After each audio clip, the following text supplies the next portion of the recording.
음악은 따로 들려드립니다. 말로만 하는 음악 이야기. 지난 시간에는 마지막으로 226번째 곡이었나? 꼬꼬무로 기타리스트 빌 프리젤의 When You Wish Upon a Star의 동명 타이틀 When You Wish Upon a Star를 이야기를 했었는데요. 한 10년 전에 나온 앨범인데 유튜브에서 들었기 때문에 그냥 스쳐 지나갔었는데 디즈니 음악으로 연결을 하다가 들어보니 빌 프리젤이라는 기타리스트가 이 앨범 뒤에서 하는 이야기들을 통해서 감동적인 이야기를 해서 자신이 커오면서 봤던 영화나 TV 드라마 속 음악을 그런 음악으로부터 자신이 영감을 받았고 그걸 연주한 무명의 연주자들에 감사함을 전하고 이러는 모습을 통해서 빌 프리젤이라는 아주 좋아하진 않았던 기타리스트에 대해 새로운 모습을 느꼈다 뭐 이런 말씀을 드렸는데 빌 프리젤이란 기타리스트가 1951년생이시더라고요. 그러니까 벌써 75세가 되셨어요. 우연히 알게 된 건데 또 다른 동갑내기 기타리스트가 한 분 계세요.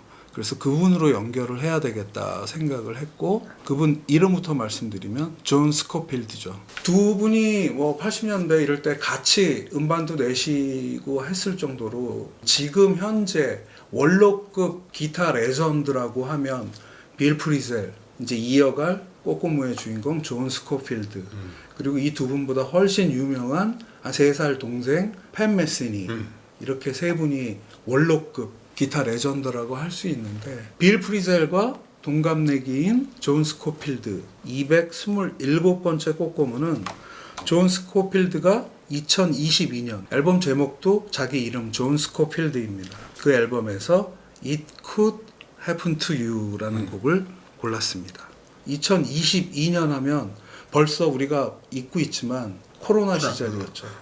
전 세계가 두려움에 떨었던 코로나 팬데믹 시절이었는데요. 2021년도에 존 스코필드가 자기 집 뉴욕 카토나에 있다는데 자기 집에서 녹음한 솔로 기타 앨범이에요. 그 당시 이제 비대면이니까.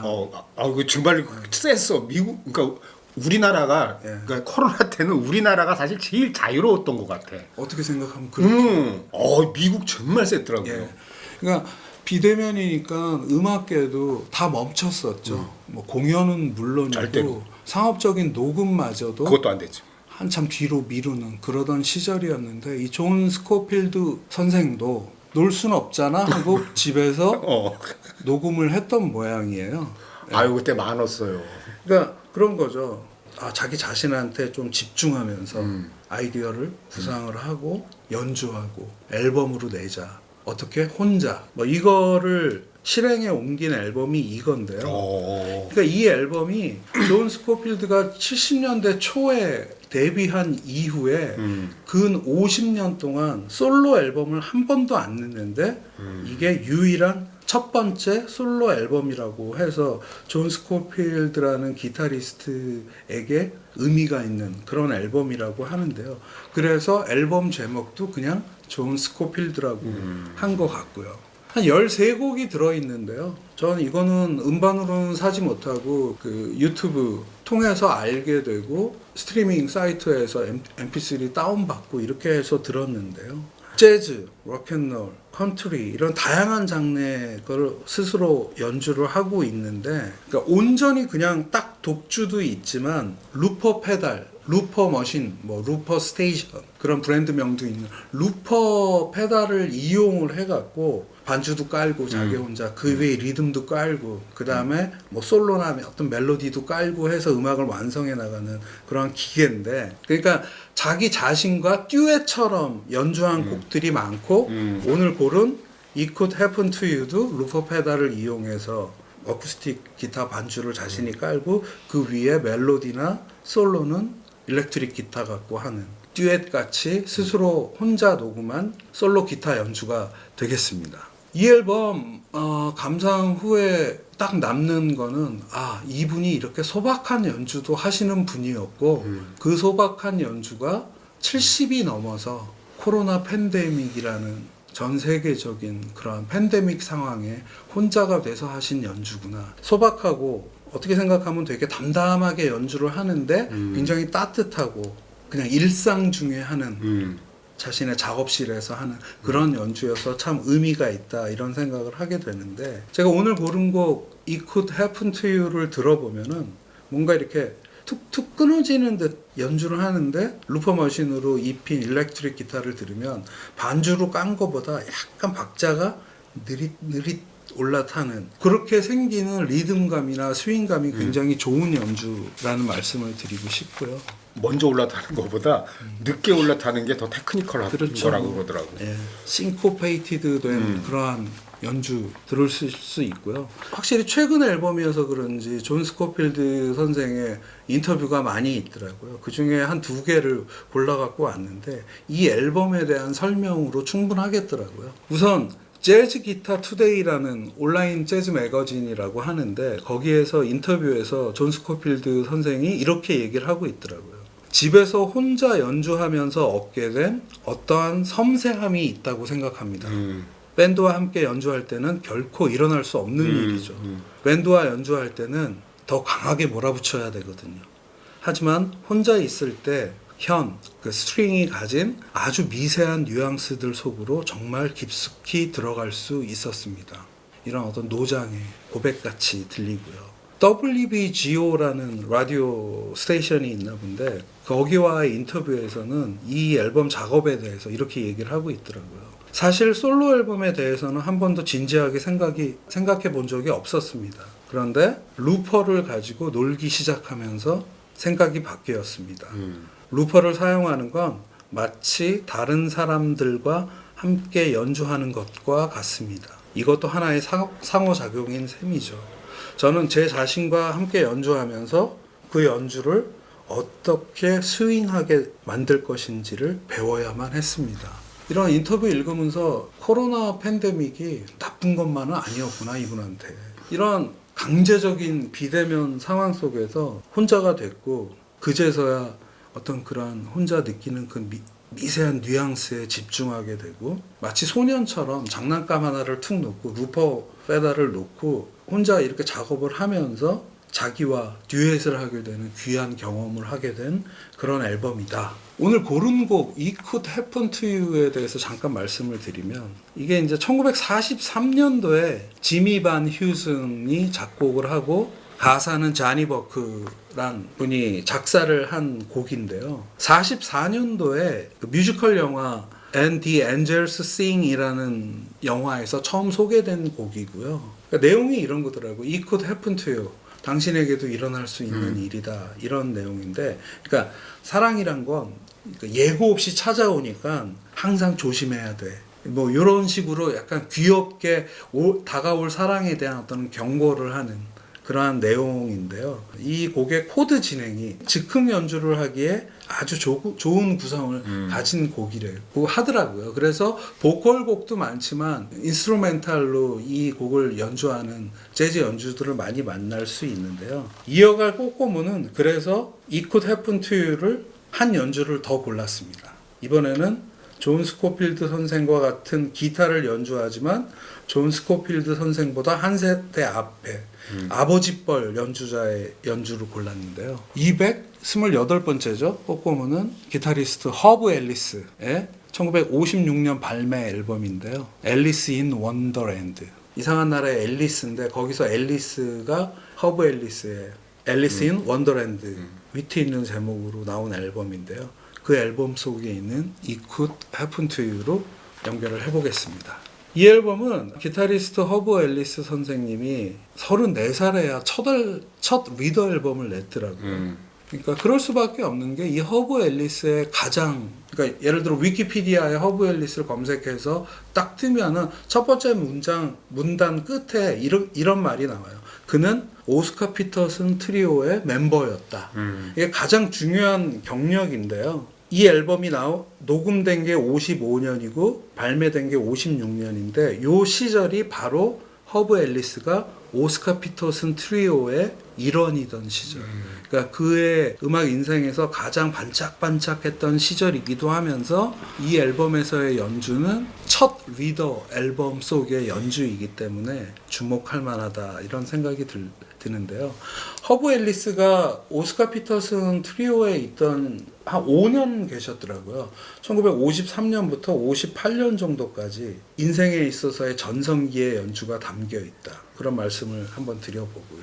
앨범이 나온 레이블도 오스카 피터슨 트리오가 마치 하우스 뮤지션처럼 있었던 버브 레코드의 전신이죠. 노그랜 레코드에서 나왔고요. 노그랜 레코드를 통해서 그 시절 허브 앨리스는 오스카 피터슨 트리오로서 앨범을 쭉 내고 있었는데 그 중간에 자기 리더 앨범을 하나 낸 거겠죠. 역시 함께 이 앨범에 참여한 뮤지션들을 보면 트리오 멤버인 오스카 피터슨과 베이시스트 레이 브라운이 당연히 참여를 하고 있고요. 드럼에는 엘빈 스톨러가 연주를 해주고 있고 그 다음에 관악기 주자 3명이 함께 하는데 트럼펫에는 해리 스위치 에디슨 선배급의 스윙 시대의 트럼펫터가 함께 하고 있고요. 알토 색소폰에는 찰리 마리아노 그리고 바리톤 색소폰, 테너 색소폰, 클라리넷을 연주하는 지미 주프리가 함께 하고 있어서 7명이 함께 하고 있는데 오늘 고른 곡 It Could Happen to You에서는 오스카 피터슨과 트럼펫의 해리 스위치 에디슨은 빠지고 나머지 멤버로 해서 즉 그 이야기는 이 곡은 이 앨범에서 기타 연주에 집중하게 되는 그런 연주인데요. 레이 브라운이 아주 잔잔하게 베이스를 깔아주고요. 엘빈 스톨러가 스틱이 아닌 브러쉬로 드럼을 부드럽게 연주를 해주고 있고요. 허브 앨리스의 기타만이 주인공이 되는 그런 연주라고 생각하는데 이 연주에서 아주 좋은 점이 저는 관악기 주자 중에 지미 주프리가 이 곡에서는 앙상블 연주만을 하고 있는데 클라리넷으로 아주 부드럽게 그 기타 연주를 감싸주고 있는데 지미 주프리의 굉장히 차분하고 따뜻한 클라리넷과 허브 앨리스의 따뜻한 기타 톤이 아주 잘 어울려서 되게 훌륭한 버전의 It Could Happen to You라고 생각을 하게 되죠.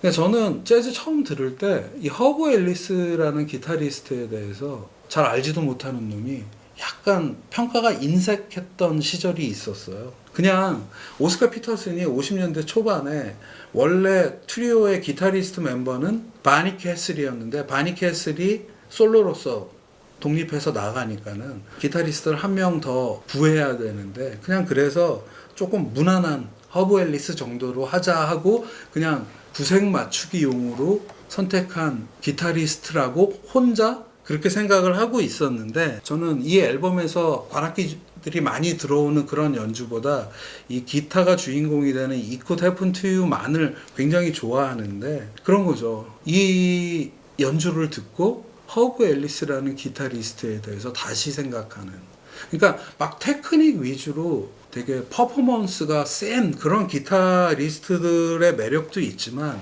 이렇게 뭐랄까 수더분하고 어떤 곡이 가진 매력을 자기 느낌으로 따뜻하게 표현하는 그런 기타리스트라면은 그것도 엄청난 의미가 있는 것이구나를 느끼게 되었던 그러한 연주여서 한때 잠깐 무시하고 있었던 이분에 대한 그런 제 개인적인 이력이 좀 창피할 정도로 이번에 들으면서도 그런 생각을 했는데 오스카 피터슨이 허브 앨리스를 어떻게 생각하고 있었구나도 한번 이번에 발견을 하게 됐는데 허브 앨리스가 자신의 트리오를 떠날 때 오스카 피터슨이 58년도까지 같이 연주를 했으니까 58년도에 허브 앨리스가 이제 자기가 독립하겠다 이렇게 얘기를 했을 때 오스카 피터슨이 후임 멤버를 기타리스트에서 찾지 않았대요. 그 이유가 허브 앨리스와 함께 나눴던 어떤 음악적인 케미스트리를 다른 기타리스트로 대체하는 것은 불가능하다. 이런 인터뷰를 남겼더라고요. 그래서 오스카 피터슨 트리오는 그 전에는 피아노, 기타, 베이스 요 트리오 라인업에서 기타가 나가게 되면서 즉 허브 앨리스가 나가게 되면서 다른 기타리스트를 구하지 않으면 드러머로 그게 에드 틱펜 또 새로운 오스카 피터슨 트리오의 시대가 시작되는 건데 피아노, 베이스, 드럼 라인업으로 이제 오스카 피터슨 트리오가 바뀌게 되는데 이 트리오도 엄청난 성공을 하죠. 그 계기가 허브 앨리스의 탈퇴였다. 뭐 이런 얘기를 하게 되는데 마무리로 말씀을 드리면 1921년생이세요. 허브 앨리스가. 바로 전 꼬꼬무 기타리스트인 존 스코필드는 그리고 그 전 기타리스트 빌 프리셀도 1951년생이잖아요. 그러니까 정말로 제 아들과 제가 정확히 30살 차이인데 아버지와 아들. 그래서 요번에 It Could Happen to You라는 곡을 존 스코필드 아들 뻘의 연주와 허브 앨리스 아버지 뻘의 연주를 한번 이렇게 연결해 들으면서 그런 생각을 하게 되더라고요. 야, 이게 재즈라는 게 역사 속에 쭉 기타리스트도 계보가 있지만 정말 아버지와 아들같이 생각이 되는 그런 경험을 했는데 허브 앨리스 선생 사진 보시면 굉장히 수더분한 아저씨, 그냥 동네 아저씨처럼 생기셨거든요. 그런 분이 연주하는 따뜻한 It Could Happen to You와 연결을 해서 들으면 아들뻘이긴 하지만 노장이 돼서 70대가 돼서 좀 날카로운 인상을 가진 그리고 또 굉장히 펑키하고 헤비한 그리고 아주 음색이 약간 지저분하다고 느낄 수 있는 그런 기타 연주를 하던 아들뻘의 존 스코필드가 소년처럼 연주하는 그 It Could Happen to You라는 두 곡을 이렇게 연결해서 듣는 그런 경험은 한번 꼭 경험해 보셨으면 하는 바람을 말씀드리며 오늘은 여기서 마치겠습니다. 네.